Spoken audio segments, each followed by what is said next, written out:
Bom, então, vamos retomar sobre a possibilidade ou não, né, do dolo eventual e a tentativa, para concluir aqui. Hoje, a jurisprudência, assim, podemos dizer que majoritária, reconhece a possibilidade da tentativa com o dolo eventual, exatamente por adotar o conceito do Código Penal que diz que dolo é o querer ou assumir o risco. Então, quando alguém assume o risco, prevê o resultado, tem o resultado como previsível, só que o resultado não acontece, aí seria uma seria uma forma de tentativa por dolo eventual. Né? Então, aí tem o exemplo aí de alguém que empurra uma pessoa por no meio de uma via movimentada e a pessoa é atropelada, mas não morre. Quer dizer, o sujeito, apesar de ter a consciência de que há o risco de matar alguém empurrando essa pessoa para o meio de uma via movimentada, essa pessoa é atropelada, mas não morre, então existe então a assunção do risco e o resultado, por motivos alheios, não acontece. Então seria um caso de tentativa por dolo eventual. Né? Então nós temos decisões nos dois sentidos. Majoritariamente, o próprio STJ vem cada vez mais adotando a possibilidade de reconhecimento de tentativa por dolo eventual. E a doutrina que não reconhece essa possibilidade considera que isso é uma forma de forçar a punição nos casos em que o crime não admite modalidade culposa, e aí tentando jogar isso para o dolo eventual, né, na tentativa por dolo eventual, seria uma forma de não deixar o fato impune, né, porque como não há modalidade culposa, não há que se falar, então, no resultado culposo. Por exemplo, no caso de empurrar alguém na via pública que venha a ser atropelado e não morre, poderia ser considerado aí uma lesão corporal dolosa, o sujeito quis provocar lesão dolosa, ou até o sujeito que empurrou alguém que veio a ser atropelado e morreu, seria um caso de homicídio culposo, porque houve uma imprudência ao empurrar uma pessoa próximo a uma via pública de grande movimento. Obviamente não existe uma fórmula pronta, tem que analisar o caso concreto para saber as circunstâncias em que isso foi praticado. Se o sujeito tinha consciência, tinha o dolo de que ao empurrar a pessoa seria atropelada, ele desejava matar a pessoa e, portanto, empurrou na frente de um veículo. Tudo isso tem que ser levado em consideração. Não basta simplesmente dizer empurrou, está configurado o dolo eventual. Né?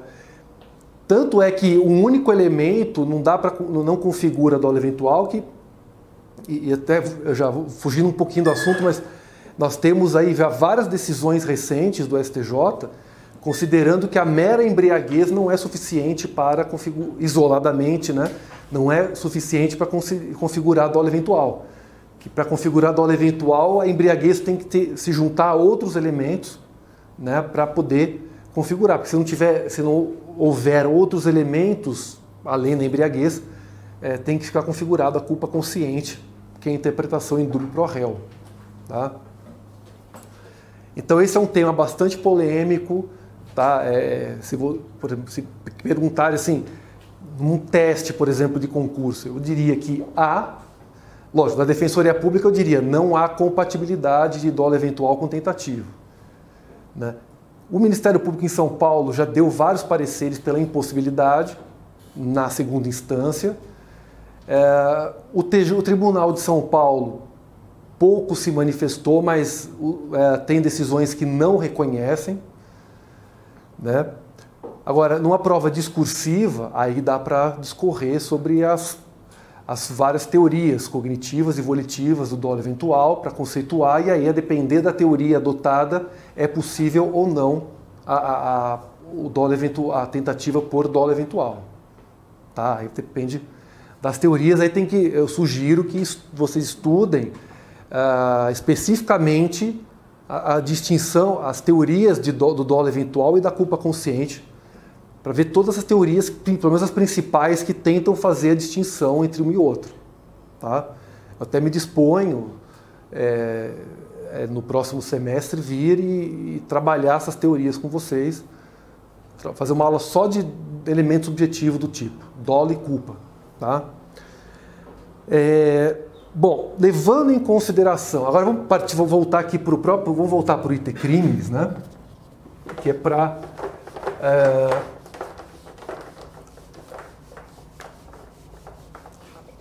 analisar aqui novamente as fases do itercrimes, né? Então aqui, as fases do itercrime. Então vem com a fase da cognição. Aí, se vocês quiserem esbanjar, humilhar o examinador, vocês podem falar em cognício.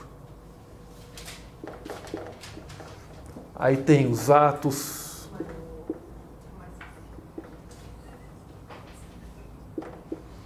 preparatórios, os atos de execução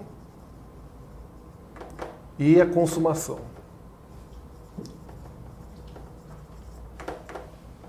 Desculpem a letra feia, mas é que acostuma tanto a escrever no computador que quando tem que escrever depois à mão é mais difícil, né? Bom, então a consumação ocorre quando estão presentes todos os elementos do tipo. Então, todos os elementos ou elementares do tipo objetivo. Bom, há determinadas situações, né, em que o crime já está consumado e o sujeito continua a praticar determinados atos que atentam contra aquele bem jurídico que sofreu a lesão. Então, por exemplo, o sujeito que pratica um furto sai correndo, né, com um celular e aí, com medo de ser preso em flagrante, porque foi perseguido, ele pega e joga o celular dentro de um bueiro, por exemplo, e aquele celular nunca mais vai ser utilizado, né? Então vejam, a partir do momento que o sujeito pega o celular, tem a posse do celular, e aqui vamos considerar então a posição de que o furto se consuma com a inversão da posse. O sujeito tem a posse da coisa, o dono da coisa já não tem mais como dispor do objeto, então já está o furto consumado. E na perseguição para evitar a prisão em flagrante, ou ele acha que não cabe prisão em flagrante porque ele vai se livrar da coisa, joga o celular no bueiro, joga de cima do viaduto, sei lá. Ele inutiliza aquele celular. Bom, então o furto já está consumado, porque houve a subtração de coisa alheia móvel, mas posteriormente o sujeito prossegue e destrói a coisa, impede a recuperação da coisa. Bom, nesse caso houve já a consumação do furto, e o mesmo objeto do furto foi destruído posteriormente. Então aí, bom, tem o furto, só que tem um outro tipo penal, que é o 63, que é o crime de dano, que é destruir, utilizar coisa alheia, né?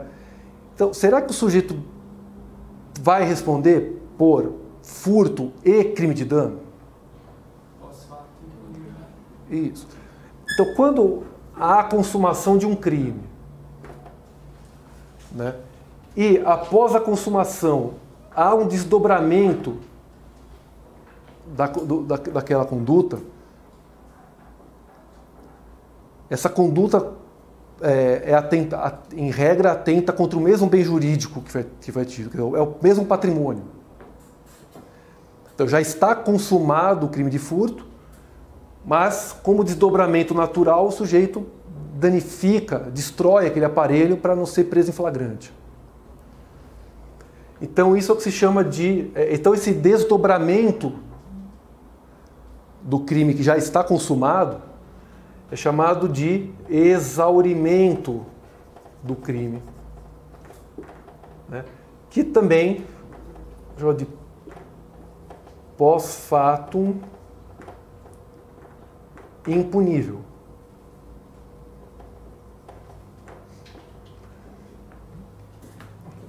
Lembra que eu falei que às vezes o ato preparatório configura um crime autônomo, só que ele é absorvido pelo crime pretendido? Isso é chamado de antefactum impunível. Então, antefactum porque é um fato que ocorre antes da consumação. Pós-factum porque ocorre depois da consumação. Essa palavra aqui, impunível, ela tem um significado muito peculiar. É impunível como crime autônomo. Então, sempre que aparece a expressão antefactum ou pós-factum impunível, significa esse fato não é punível como crime autônomo. No entanto, o pós-factum ou o antefactum vão pesar na aplicação da pena. Ou seja, eu tenho um furto consumado, o sujeito destrói o telefone celular furtado. Ele não vai responder pelo dano como crime autônomo. Então, é pós-fato impunível como crime autônomo. No entanto, ele danificou, ele destruiu o objeto do furto. Na aplicação da pena, o juiz vai considerar isso. Porque, óbvio, até para manter o juízo de proporcionalidade. Um furto consumado em que a coisa é recuperada é menos grave do que um furto consumado em que a coisa é destruída. Lembrando lá no artigo 59 que as consequências do crime são consideradas. Da mesma forma, se o sujeito pratica antes da consumação um fato que é penalmente relevante, isso não é punido como crime autônomo, porém vai pesar na aplicação da pena. O juiz pode até falar o seguinte, olha, ele matou alguém usando uma arma, ele não tinha o porte de arma, foi condenado pelo tribunal do júri. Na aplicação da pena, o homicídio absorve o crime de posse, de porte ilegal de arma. No entanto, esse porte ilegal de arma vai ser considerado na fixação da pena. Porque é mais grave matar alguém tendo uma arma ilegalmente do que matar alguém tendo uma arma legalmente. Isso é o princípio também da individualização da pena. Todas as circunstâncias, fatores que envolverem o crime são considerados. Em alguns casos ainda como crime autônomo também, como no caso de ocultação de cadáver, por exemplo. Então, no caso de ocultação de cadáver, a gente pode considerar, se eu entender que é crime, que é um pós-fato impunível, quer dizer, o sujeito matou e como desdobramento natural ele escondeu o corpo. Se eu entender que não é um crime autônomo, é só homicídio qualificado, por exemplo. O fato de ocultar o cadáver vai pesar na fixação da pena. Se entender que é um crime autônomo, que é um concurso de crimes, é homicídio qualificado mais o crime de ocultação de cadáver. Aí a ocultação de cadáver também não pode pesar na aplicação da pena do homicídio.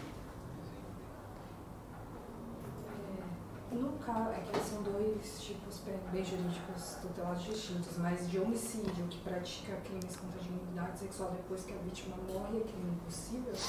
Ou não é? Porque tinha muito caso de maníaco do parque, por exemplo, depois que ele matava ele ainda praticava crime de estupro contra as vítimas. Então... Porque aí eu acho que é impossível porque a vítima está morta, né? Aí eu já vejo o seguinte, ao matar e a morte inibe a capacidade de resistência, eu vejo como um estupro qualificado pela morte. Então seriam dois tipos, ele responderia pelo... Não, o tipo de seria estupro qualificado pela morte, não um homicídio. Porque senão seria crime impossível depois, né? Porque, veja, matar alguém, tudo bem, matou, a pessoa está morta. e aí posteriormente veio o dolo de praticar o crime sexual, seria vilipêndio a cadáver. Agora, se ele matou com o fim de praticar o ato sexual, quer dizer, não interessa se a vítima está viva ou morta, mas ele matou porque a violência aplicada para inibir a capacidade de resistência acabou extrapolando e ele matou, ou até então, ele quis matar para inibir a capacidade de resistência da vítima, né?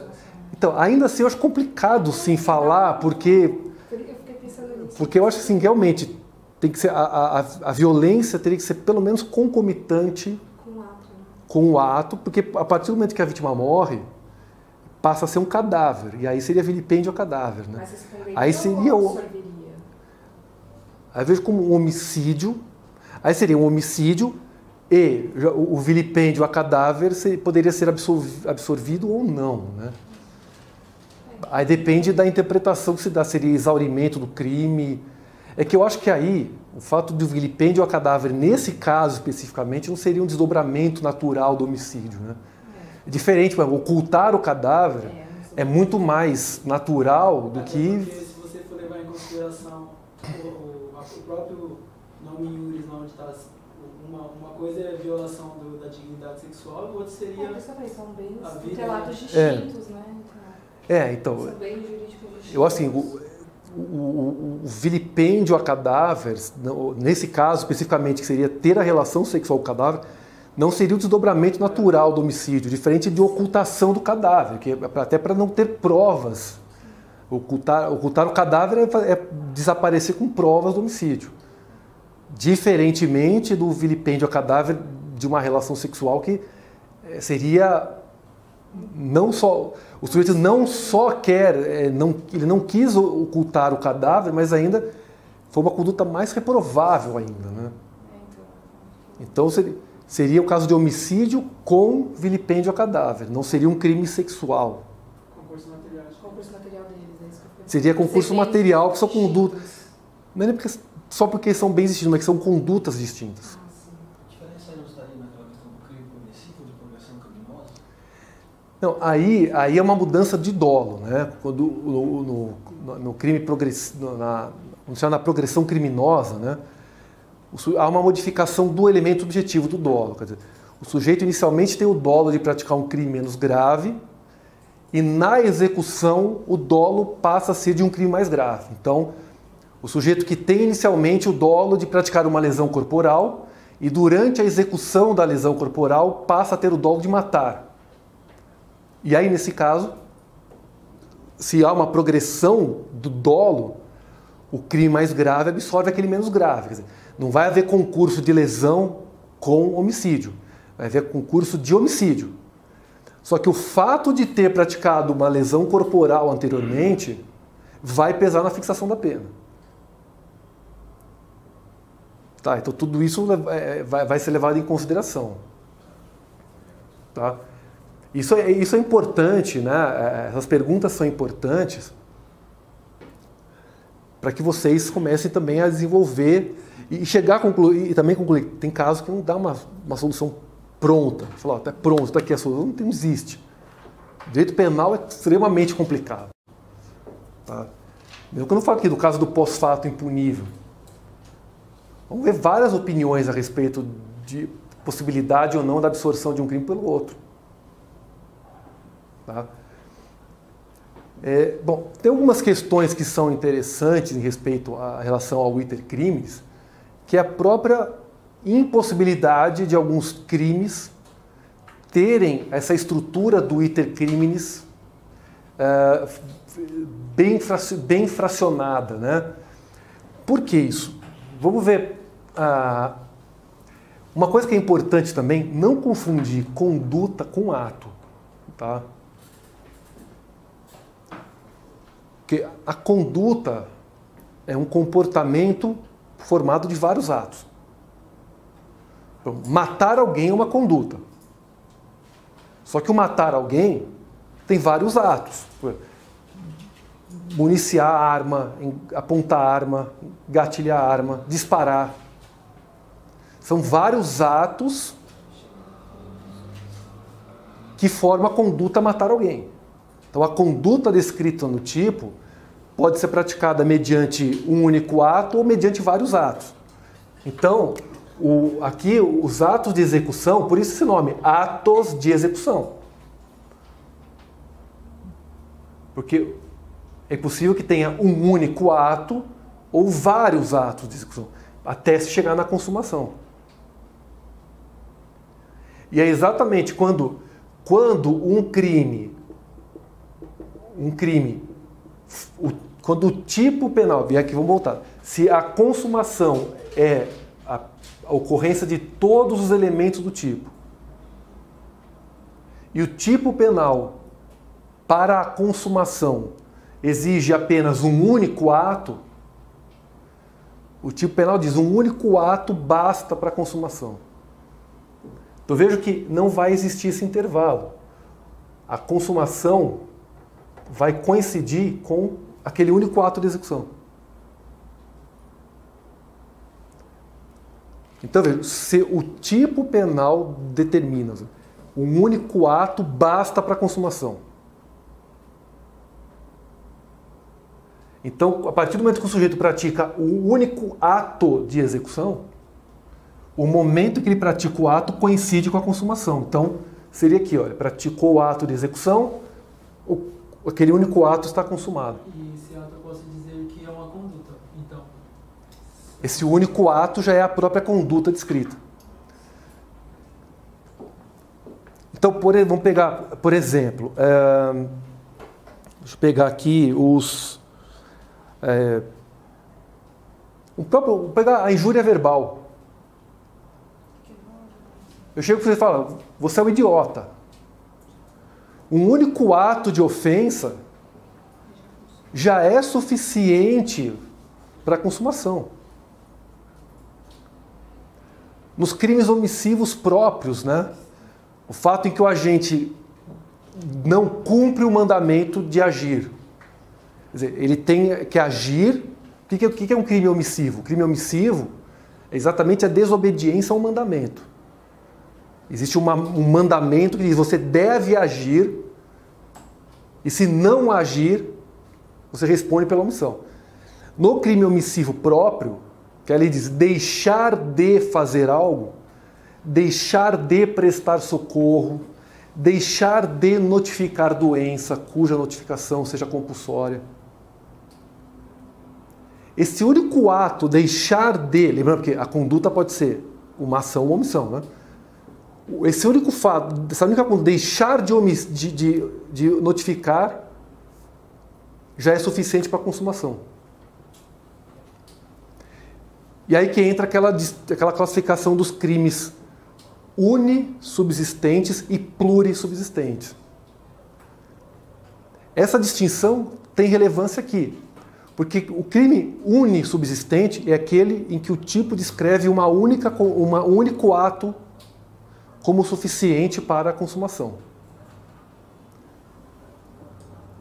Então, um único ato, se o tipo penal descreve um único ato como suficiente para a consumação, é um crime unissubsistente. Agora, o crime plurissubsistente é aquele que o tipo penal permite várias formas de execução. Pode ser mediante um ato ou pode ser mediante vários atos. O homicídio é plurissubsistente. O homicídio pode ser praticado mediante um único ato, dou um tiro na cabeça, um único ato suficiente. Como pode ser vários atos. Me dirigir, caminhar em direção ao agente, à vítima, segurar a vítima pelo pescoço, enfiar a faca no peito da vítima. Isso dá para porque o tipo penal, quando escreve matar alguém pode ser um único ato ou vários. Agora, quando diz deixar de comunicar, deixar de notificar doença, cuja notificação é compulsória, lá do artigo 269, o único ato de deixar de notificar já é suficiente para a consumação. Entenderam? É que agora eu não estou lembrando de cabeça, mas deixa eu ver aqui.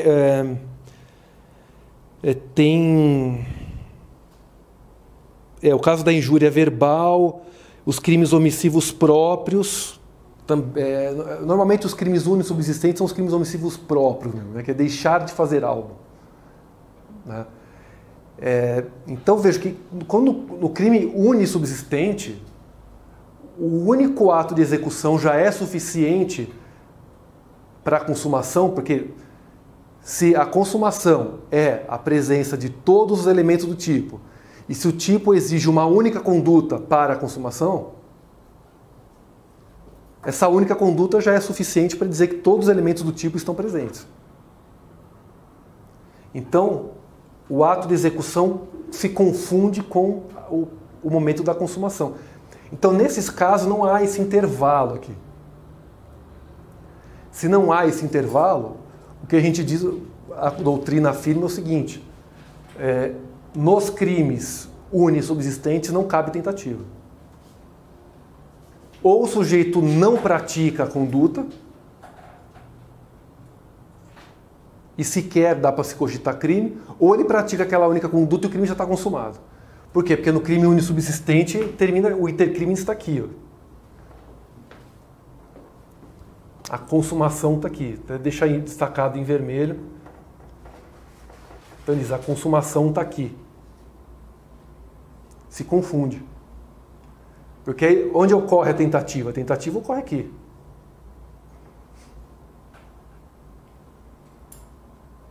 Tudo bem? E a diferença entre o crime uni e plurissubsistente é o tipo penal.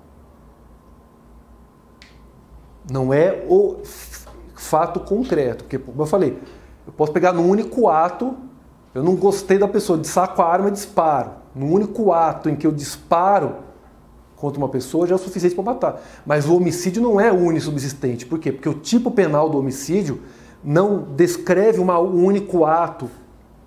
A conduta a matar alguém não é um ato único. Tá? Normalmente também se fala nos casos dos crimes formais, em que o sujeito pratica a conduta com o fim de atingir o resultado. Então o crime formal é aquele em que a lei descreve uma conduta em que o agente tem o objetivo e atinge o resultado, mas esse resultado não é suficiente, não é necessário para a consumação. Por quê? Porque no crime formal, o legislador também se antecipa. Ele diz, olha, se você praticar uma determinada conduta com o fim de atingir um resultado qualquer, um resultado lesivo, já é suficiente para o crime estar consumado. Você não precisa alcançar o resultado lesivo. Exemplo, a extorsão. O crime de extorsão é usar da violência ou grave ameaça para obrigar alguém a fazer ou deixar de fazer algo com o intuito de obter uma vantagem indevida. Então, no caso da extorsão, o sujeito, por exemplo, diz, olha, eu tenho um material aqui que pode te comprometer, eu invadi seu celular, tem um material que pode te comprometer, se você não depositar até amanhã 100 mil reais na minha conta, eu vou divulgar esse material na internet. Então, vejo, ninguém é obrigado a depositar 100 mil reais na conta de uma pessoa se não tiver uma relação jurídica que obrigue. Então, quem pratica extorsão não tem crédito com a vítima. Então, o crime de extorsão é constranger mediante violência ou grave ameaça. Constranger é o quê? É inibir a capacidade de resistência. Então, no caso dos crimes formais, a consumação se dá quando a conduta é praticada com o fim de. Porque o tipo penal, novamente, consumação é a presença de todos os elementos do tipo objetivo. Se o tipo objetivo diz o crime é constranger mediante violência ou grave ameaça, quer dizer, reduzir a capacidade de resistência da vítima, com a finalidade de obter uma vantagem econômica indevida. Então o tipo penal está dizendo o seguinte, você não precisa obter a vantagem econômica indevida para a consumação. Basta que você pratique o constrangimento contra a vítima. A partir do momento que tiver consumado o constrangimento com o fim de obter a vantagem indevida, já há consumação do crime. Se obtiver a vantagem, é pós-fato impunível, que vai pesar na dosimetria da pena. Tudo bem? Pessoal, o tempo está acabando, ainda tem coisa para falar aqui.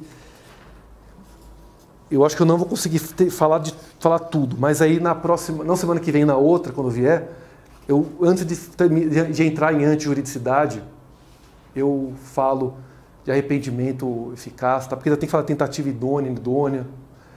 Mas eu pego lá uns 20 minutos da próxima aula, no dia 18, finalizo, pode ser? E daí eu falo de antijuridicidade, tá?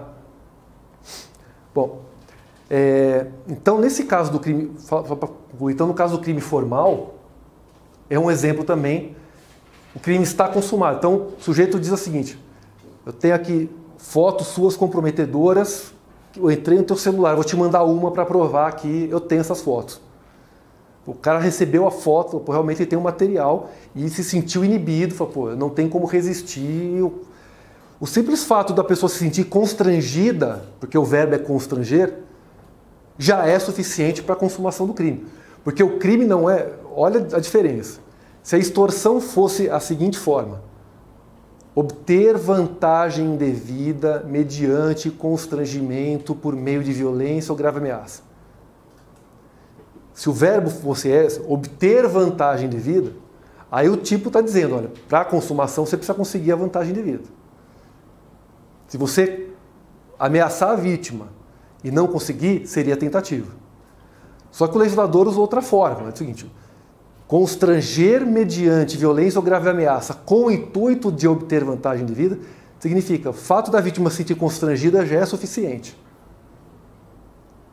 E se o sujeito conseguiu a vantagem indevida? Bom, o crime já está consumado no momento que ele constrangeu. O que vier depois é pós-fato impunível. Ora, obviamente que vai pesar na fixação da pena. Porque obter a vantagem indevida aumenta o juízo de reprovabilidade e, portanto, a pena vai ser maior caso ele não tivesse conseguido a vantagem indevida. Tudo bem? Bom, mais outra questão interessante, também é importante no caso de tentativa e consumação, é crime habitual. O que é um crime habitual? É necessário aquele crime que exige uma reiteração de atos. Isso. O tipo descreve uma atividade. A atividade é aquilo que é praticado com regularidade. Por exemplo, exercício ilegal da medicina. Dizer que alguém exerce ilegalmente a medicina não é provar que o sujeito, uma única vez ou 2, 3 vezes, receitou um remédio. Exercício irregular da medicina significa que o sujeito exerce uma atividade. Como o caso do curandeirismo, por exemplo, é uma atividade. Então, o crime habitual é aquele que, para a consumação, exige uma reiteração de condutas, uma reiteração de comportamento. Um exemplo de atividade, não é criminosa, mas é atividade, prostituição. Por que a legislação, em 2009, passou a considerar que é crime, por exemplo, explorar a prostituição, aliás, incentivar, estimular a prostituição ou outra forma de exploração sexual?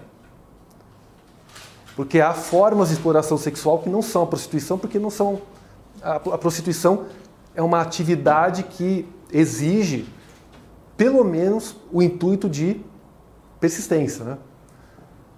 Um único ato isolado, alguém que pagou para uma pessoa ter uma relação sexual, assim, esporadicamente, não configura prostituição porque não há o intuito da habitualidade, da atividade. Então, o crime habitual requer uma atividade. E aí é complicado, porque A lei diz, é crime exercer ilegalmente a medicina. Mas qual é o momento da consumação? Aí é só o caso concreto que vai dizer para a gente, porque a presença dos elementos objetivos aqui leva em consideração que aquela conduta do agente já passou a ser uma atividade. Se são 10, 15 condutas praticadas, 20 condutas, não tem uma fórmula pronta, não tem um critério objetivo, taxativo para dizer a partir de tantos dias, a partir de tantos meses configura atividade. Não tem. Então esse é um problema da consumação nos crimes habituais. Porque se não ficar comprovada a habitualidade, aí não dá para dizer que o crime foi praticado. Olha, esporadicamente ele atendia pessoas na casa dele e receitava lá ervas medicinais. Olha, tem que fazer prova de que aquilo era reiterado, que não só havia reiteração, mas havia o próprio intuito da reiteração. O sujeito se colocou à disposição para exercer aquilo como uma atividade. Então aqui é uma questão, o direito material não traz dúvidas, tem que ser uma atividade. Agora, é uma questão processual, como é feita a prova da atividade. Não tem uma fórmula taxativa. Né? Eu posso entender o seguinte, o sujeito aos finais de semana atendia na casa dele. Mas só final de semana não é atividade. Porque ele de segunda a sexta exerce tal profissão, só de final de semana que ele atendia na casa dele e receitava remédio. Outro pode dizer, não, mas apesar de ser só de final de semana, era uma reiteração, havia a habitualidade, havia o intuito de persistir e de transformar aquilo numa atividade de final de semana. Então, configura o crime habitual. Então, só o caso concreto vai dizer para a gente se realmente tem uma atividade ou não. Agora, o que é importante aqui é, se não houver indício, se não houver prova da habitualidade, não tem o crime. Tá? E por fim, aqui, fala tentativa idônea e da tentativa inidônea. Né? Eu vou pular para o artigo 17 agora e depois eu volto para o 15 e para o 16 na próxima aula. Tá? Na semana que vem eu estou fora, por isso eu não consigo vir, mas eu venho no dia 18. Bom, no caso, em respeito ao princípio da lesividade, a tentativa só é punível se o comportamento do agente for apto a atingir o resultado pretendido. Então, um dos princípios do direito penal é o da lesividade, quer dizer, ou da ofensividade, que só pode ser crime a conduta que for realmente perigosa ou lesiva ao bem jurídico tutelado. Então, quando o sujeito tem o dolo de praticar uma conduta, tem o dolo de atingir um resultado, mas o meio, o modo que ele elegeu não é idôneo para atingir o resultado, o comportamento dele, por mais que seja reprovável a finalidade dele, o direito penal não pode punir apenas a intenção, não pode punir apenas a vontade. Né? Então, a tentativa para ser punível tem que ser idônea a atingir o resultado lesivo. Ou seja, o sujeito não atingiu o resultado lesivo por motivos alheios à sua vontade. Porém, era possível. Ele não conseguiu matar a vítima porque foi impedido de prosseguir na facada. Ele não matou a vítima porque a vítima foi socorrida a tempo. Mas a sua conduta era apta a matar a vítima.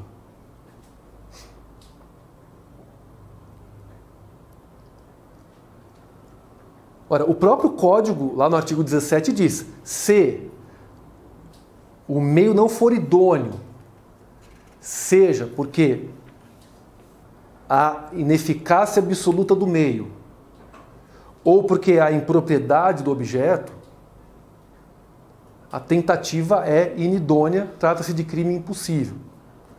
E não se pode punir apenas a intenção. Tá? Então, vou pegar um exemplo de impropriedade do objeto. Matar alguém presume que alguém está vivo. Numa briga, um sujeito está apanhando de um grupo de pessoas e quando ele já está, ele cai morto, quer dizer, ele já apanhou tanto na cabeça que ele cai principalmente porque ele morreu. Aí chega alguém acreditando que ele está vivo e começa a chutar a cabeça dessa pessoa porque quer matá-lo. Só que ele já estava morto. Esse que chutou, que fez o que, sabe assim, foi, por mais reprovável que fosse o ato, assim, moralmente reprovável, porque ele chutou a cabeça do sujeito porque ele queria matar a pessoa. Mas ele já estava morto. Bom, não dá para matar alguém que já está morto. Então, nesse caso, a gente tem um crime impossível. Se ele soubesse que a pessoa estivesse morta, até poderia falar em vilipêndio de cadáver. Mas ele não sabia que a pessoa estava morta, então há crime impossível, não há dolo em relação a vilipêndio de cadáver, há o dolo de homicídio, só que o homicídio não pode ser praticado.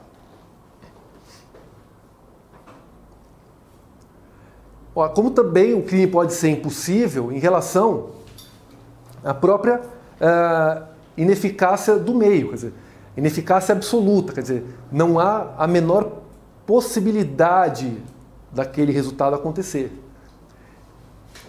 O exemplo que se costuma da doutrina, né, é colocar uma quantidade de veneno insuficiente para matar uma pessoa. Ou colocar um veneno para insetos na bebida de uma pessoa, acreditando que aquele veneno pode matar a pessoa. Só que aquele veneno é inócuo, não faz nenhum mal para o ser humano. Né? Então, nesse caso, nós temos crime impossível, que por mais que ele desejasse a morte, era impossível. Né? E aí a doutrina traz, também, a doutrina alemã traz alguns casos aí que se fala da tentativa supersticiosa, né? A pessoa que quer matar alguém fazendo voodoo. Ele acredita que consegue matar uma pessoa por meio do voodoo, por meio de magia negra, e não há qualquer prova de que realmente aquele meio poderia matar a pessoa. Né? Nós tivemos um caso, e aqui para finalizar, nós tivemos um caso interessante julgado pelo STJ há 2 anos, em que era um caso de ameaça espiritual. Foi um caso de extorsão mediante ameaça espiritual. Só que foi interessante porque assim, era um ministro religioso que disse o seguinte: olha, eu preciso de tantos reais aqui, e se você não me der esse dinheiro, eu vou fazer um trabalho aqui para o espírito amaldiçoar a sua vida. Só que as circunstâncias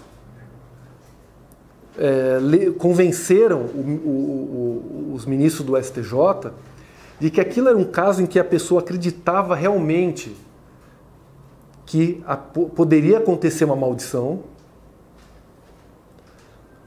principalmente vindo da pessoa, que era uma pessoa de inteira confiança. Porque os fatos avaliados, aquele ministro religioso era a pessoa que frequentava a casa da vítima, era uma pessoa que tinha amplo acesso à família. Então, assim, ele era praticamente uma espécie de oráculo da família. Então, qualquer coisa que acontecia, se recorria a esse ministro religioso para que ele desse o caminho. Ele, se aproveitando disso, falou: bom, então eu vou pedir uma quantidade de dinheiro aí, caso contrário, eu vou dizer que essa família vai ser amaldiçoada. Então, naquele caso concreto, tinha razões para acreditar que havia uma ameaça que inibia a capacidade de resistência da vítima. Então, quando se fala na tentativa inidônea ou idônea, tem que levar em consideração todas as circunstâncias do crime, né? Quem é a vítima? Qual é o meio empregado aqui? Porque a defesa dizia, ó, isso é uma tentativa inidônea. É uma ameaça supersticiosa. Não é uma mera ameaça supersticiosa. O sujeito usou de uma situação em que a vítima tinha todas as razões para acreditar que aquilo poderia acontecer. Inclusive foram levantados precedentes de ameaça espiritual no caso de crime sexual. Já tinha precedente no STJ de que a ameaça era espiritual. Que para não receber a maldição tinha que ter a relação sexual com aquele líder religioso e aí a vítima se sentia inibida. Porque a circunstância permitia acreditar que realmente aquela maldição aconteceria. Tudo bem? Então, no dia 18 a gente termina a falar de desistência voluntária, arrependimento eficaz e arrependimento posterior, né? E daí a gente entra no ponto que é antijuridicidade, trabalhar as causas de justificação, tudo bem? Então, boa noite, boa semana a todos, agradeço aí a atenção, para vocês que estão assistindo também a gravação aí, até a próxima. Obrigado.